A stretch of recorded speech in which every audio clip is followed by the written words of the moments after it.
Didik TV KPM. Baiklah, kembali bersama saya Aiman Sufian Azman di Didik TV KPM. Satu mata pelajaran yang cukup saya minat iaitu mata pelajaran geografi. Sebab cikgu dia melibatkan kehidupan seharian kita, cikgu kan. Baik, untuk segmen pada kali ini, apakah yang akan cikgu kongsikan? Okey, untuk segmen seterusnya kita akan tengok kepentingan pengurusan sumber tenaga terhadap alam sekitar. Apa kepentingan? Tadi kita tengok kesan, tengok kepentingan pengurusan sumber tenaga. Yang pertama adalah mengelakkan kepupusan tumbuh-tumbuhan semula jadi dan hidupan liar. Kerana tumbuhan semula jadi ini sangat penting kepada kita.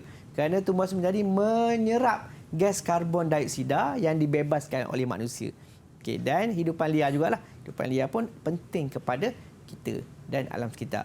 Kita tengok apa kegiatan pelombongan dan penerokaan sumber tenaga boleh memusnahkan tumbuh-tumbuhan semula jadi dan mengancam hidupan liar. Okey. Bagaimana? Contohnya pelombongan arang batu melibatkan penebangan hutan yang menjadi habitat tumbuh-tumbuhan semula jadi dan hidupan liar. Hilang rumah ni, Man. Betul. Bila kita buat penerokaan secara tidak terkawal. Bukan bermaksud penerokaan tidak boleh dilakukan. Boleh. Tapi kita kawal dengan sebaik mungkin untuk mengelakkan kepupusan. Okey. Tumpahan minyak dalam pelombongan petroleum pula menyebabkan kepupusan hidupan akuatik. Ataupun hidupan marin di laut. Okey, ini contoh kan. Kesiannya murid-murid di rumah. Tengok penyu ni dia kena minyak, tumpahan minyak di laut. Dia nak bergerak payah, dia mengganggu nak cari makan payah. Macam kita lah kalau tak dapat makan kita akan lemah. Lama-lama dia akan mati. Kesian penyu. Dan maka haiwan-haiwan ini boleh diancam kepupusan. Itu kepentingan pengurusan sumber kita urus dengan baik. Okey, dengan harapan ia tidak menjejaskan tumbuh-tumbuhan dan hidupan liar. Macam Aiman sebut tadi, minat geografi ni suka sebab berkaitan dengan kehidupan kita. Jadi kita ada amalkan ilmu geografi ni untuk kehidupan kita, untuk kesejahteraan kita dan kesejahteraan negara dan dunia. Okey. Yang seterusnya adalah mengekalkan keseimbangan ekosistem. Bagaimana? Ekosistem ialah satu sistem yang terdiri daripada biotik, benda hidup, dan abiotik, benda bukan hidup, yang saling berinteraksi antara satu sama lain. Saya bagi contoh benda hidup, haiwan contohnya. Benda bukan hidup, apa? Batu? Okey, bagus. Sangat tepat. Rasa macam nak bagi cop lah. Bagi cop juga? Bagi cop lah. Kita tambah lagi lah cop. Jawab dengan selamba je orang cakap kan. Santai. Betul rupanya kita. Bermurah hatilah kita nak bagi cop. Okey. Seterusnya adalah penerokaan sumber tenaga yang tidak terkawal telah menyebabkan gangguan terhadap ekosistem daratan dan ekosistem akuatik. Okey, seterusnya ekosistem daratan akan terjejas apabila penerokaan sumber tenaga seperti arang batu dan uranium tidak diurus dengan baik. Contohnya kemusnahan sumber hutan akan menyebabkan haiwan liar pupus kerana hilang habitat dan sumber makanan. Okey, ekosistem akuatik terganggu apabila berlaku tumpahan minyak berskala besar dalam kerja-kerja penerokaan petroleum yang dijalankan di laut. Ini adalah kesan. Kepentingan dia adalah untuk mengekalkan keseimbangan ekosistem. Yang ketiga adalah menjamin bakalan sumber berterusan. Macam kita sebut tadi, kalau sumber ni kita guna habis, sampai satu masa kita tak ada sumber lah. Macam makanan kita makan je sampai satu masa dah tak ada makanan, kita dah tak ada sumber makanan, maka kita tak boleh nak teruskan kehidupan kita dengan lebih baik. Menjamin bekalan sumber yang berterusan ini bagaimana pertumbuhan pesat penduduk dunia menyebabkan permintaan terhadap bekalan sumber tenaga bertambah. Keadaan ini akan memberikan tekanan kepada sektor tenaga sesebuah negara dalam memenuhi keperluan pengguna. Pengguna semakin ramai, sumber semakin kurang, maka tekanan kepada pihak-pihak tertentu untuk menyediakan keperluan. Bagi menjamin bekalan sumber tenaga yang berterusan pada masa hadapan, pembangunan lestari perlu diamalkan. Pengurusan sumber tenaga yang cekap secara optimum perlu dijalankan bagi mengelakkan pembaziran. Kita nak elakkan pembaziran. Contoh kita bawa kenderaan. Kita selalu pusing. Tapi yang negatif daripada sikap kita yang suka meronda-ronda tadi, kita tanpa sedar kita telah membazirkan sumber tenaga. Sumber tenaga tu lah dah tak ada. Kita bazirkan lagi. Memanglah kita bayar tetapi secara jangka panjang dia akan memberi kesan kepada sumber tenaga yang ada untuk kegunaan masa depan. Tenaga boleh baharu seperti tenaga suria, tenaga angin dan tenaga ombak lebih mesra alam dan tidak akan habis. Secara langsung dapat menjamin bekalan sumber tenaga yang berterusan kepada pengguna dan mengekalkan sumber bahan api fosil untuk generasi akan datang. Apa sumber bahan api fosil ni? Tak tahulah cikgu. Tak tahu. Tak tahu kita beritahu. Okey. Tak tahu. Tak tahu kita bagi tahu. Bahan api fosil adalah bahan seperti petroleum dengan gas asli lah. Fosil itu bermaksud adalah perebutan haiwan atau tumbuhan yang makan masa jutaan tahun dalam tanah, maka terhasillah petroleum dengan gas asli. Itu yang dikatakan dengan fosil. Anda tahu kan? Aiman dah tahu, ada adik murid-murid di rumah pun dah tahu. Okey, kita teruskan. Apakah kepentingan yang seterusnya adalah mengurangkan kesan perubahan iklim. Sekarang ni musim panas lah. Kan?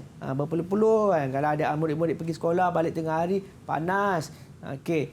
Ini adalah perubahan iklim yang berlaku tanpa kita sedar akibat daripada pengurusan sumber tenaga yang tidak cekap ataupun tidak baik. Penerokaan sumber tenaga boleh menyebabkan pencemaran udara. Okey, contoh dalam keadaan perlombongan petroleum, gas berbahaya seperti karbon dioksida, karbon monoksida dan hidrokarbon dibebaskan ke udara akibat pembakaran gas di pelantar minyak. Saya nak kita lalu kan, mungkin pernah pergi ke kawasan-kawasan perlombongan ataupun lalu di sebagai contoh kawasan di Kertih, Terengganu. Yang kan kita lalu kan, lalu kawasan perlombongan tu kan dia ada api menyala dekat menara, dekat ada menara, lepas tu api menyala tu. Api tu dia boleh membebaskan gas yang kita sebut tadilah. Sebab apa dibakar tu? Sebab nak mengelakkan berlakunya tekanan kepada kawasan tersebut, akan boleh menyebabkan bahayalah. So dia bakar tu akan menyebabkan pencemaran udara. Okey. Kilang penapisan petroleum juga membebaskan asap ke udara. Okey, pembebasan gas berbahaya ke udara boleh menyebabkan kesan perubahan iklim di dunia. Iklim apa? Panas. Lepas tu kalau kita tengok kan, kejap-kejap panas, kejap-kejap hujan, dia tidak menentu. Perubahan iklim ni secara besarnya memberi kesan kepada kita manusia. Kita hidup tidak selesa kan. Saya yakin murid-murid di rumah atau Aiman, atau siapa saja pasti ingin hidup dalam keadaan yang selesa. Kalau cuaca panas akan menyebabkan kita tidak selesa. Pengurusan yang baik dalam kegiatan industri tenaga dapat mengurangkan kesan pencemaran udara dan perubahan iklim. Kita nak tanya sikit. Nak tanya saya cikgu. Nak tanya Aiman ni, nak tanya boleh, Aiman, cikgu? nak tanya adik-adik murid-murid di rumah. Kita buat sama-sama, kita fikirkan sama-sama. Kat sini dia bagi kita nak kukuhkan pemahaman kita. Kita nak uji sedikit soalan di luar kotak pemikiran ataupun jangkaan. Saya suka uji jangka-jangka ni. Kita menjangkakan apa yang berlaku supaya kita bersedia. Okey. Jangkaan dia, apakah kesan terhadap sumber tenaga sekiranya jenis kenderaan seperti gambar di bawah terus bertambah? Berikan pendapat anda. Pendapat Aiman, ada pendapat murid-murid di rumah. Dekat Aiman tu ada whiteboard. Mungkin boleh tulis-tuliskan apa yang Aiman, murid-murid di rumah boleh keluarkan kertas, pen, boleh cuba-cuba fikir-fikirkan. Okey, apakah yang berlaku sekiranya kenderaan apa teman? Ini kereta cikgu. Kereta. Kan semakin hari kereta semakin bertambah di jalan raya. Okey, sudah semestinya pertambahan kereta menunjukkan berlakunya pertambahan penduduk. Okey. Apakah yang akan berlaku sekiranya kenderaan kereta ni makin bertambah di jalan raya kepada sumber tenaga? Okey cikgu, dah siap jawapan saya cikgu. Siap Okey, petroleum dan gas asli akan berkurang. Bagus. Betul cikgu? Bagus. Kat rumah boleh angkat. Kita nampak kan? Kita nampak murid-murid di rumah. Okey, Aiman bagi petroleum dan gas asli berkurang. Kenapa petroleum dan gas asli berkurang? Sebab bila kereta dah makin banyak cikgu, semua nak isi petrol kan? Yes. Jadi makin lama makin berkuranglah petroleum kita cikgu. Makin berkurang. Dan apa kesan dia? Kesannya cikgu, nanti bila dah banyak sangat kereta nanti dah tak boleh pakai petroleum, semua kena naik basikal. Betul ke cikgu? Semua naik basikal. Dan akan nampaklah kenderaan-kenderaan dia akan tersadai. Tak boleh bergerak. Betul cikgu? Tak boleh bergerak sebab tak ada petroleum. Bagus. Kita boleh jangkakan. Mungkin kita boleh sama amalkan. Kita kurangkan penggunaan kenderaan. Kita gunakan pengangkutan awam. Apa lagi? Macam Aiman sebut tadi, berbasikal. Berbasikal mungkin kalau rumah kita hampir dengan sekolah, murid-murid kan rumah hampir dengan sekolah, kita memilih untuk berjalan kaki untuk pergi ke sekolah. Tak perlulah mungkin rumah jarak 200 meter ataupun 100 meter dengan sekolah, kita boleh berjalan kaki saja tanpa menaiki kenderaan. Okey cikgu, ada ganjaran ke untuk saya cikgu? Sudah semestilah. Sebab dah tulis, kita bagi Okey. satu. Kita angkat bagi betul, kita bagi dua. Baik. Dua cikgu Dua, kita bagi tapi dua. sebenarnya saya ada adik-adik di rumah ni pasti juga menerima 2 cop. Sama macam Aiman. Okey, cikgu. Kita tapi saya ada satu soalan lah cikgu. Okey, ada soalan. Boleh, ada tak ada tak masalah. tips daripada cikgu kepada mereka yang mungkin naik kereta pergi kerja kan? Jadi Terpaksa yelah, naik kereta. Naik kereta pergi kerja tapi naik seorang-seorang cikgu. Naik Kereta seorang-seorang. besar seorang, kereta ni seorang, kereta ni seorang. Cikgu ada nasihat tak? Okey, ada 2 untuk nasihat. menjimatkan. Ya. Okey, berdasarkan pengalaman dan pemerhatian kita lah dalam kehidupan. Yang pertama, kita selalu kadang-kadang kita tak nak menyusahkan orang lain. Itu sikap yang kurang bagus sebenarnya. Bagus tapi kurang bagus. Ya. Bagus tapi kurang bagus. Okey. Bagus, kita tak nak susahkan, tak nak tumpah, tapi kita bekerjasama, berpakat. Mungkin dalam satu kawasan ada 2 atau 3 orang lokasi kerja yang sama. Mungkin kita boleh mungkin hari ini saya bawa kereta saya. Jadual cikgu Jadual. Hari esok Aiman bawa kereta Aiman. Hari lusa CA pula guna kereta dia. Kita bergila-gila. Kenderaan hanya satu saja bergerak. Kita boleh jimatkan duit. Kita boleh jimatkan penggunaan sumber petroleum. Okey. Tu yang pertama lah. Dan mengurangkan pencemaran. Ya, mengurangkan pencemaran. Yang kedua, kita suka bila sampai satu lokasi, kita duduk lama dalam kereta. Tanpa mematikan enjin kenderaan. So kita sampai tempat yang kita nak tuju, kita terus matikan enjin kenderaan. Terus kita bergerak ke tempat yang kita nak pergi dan kita boleh jimatkan penggunaan sumber tenaga petroleum.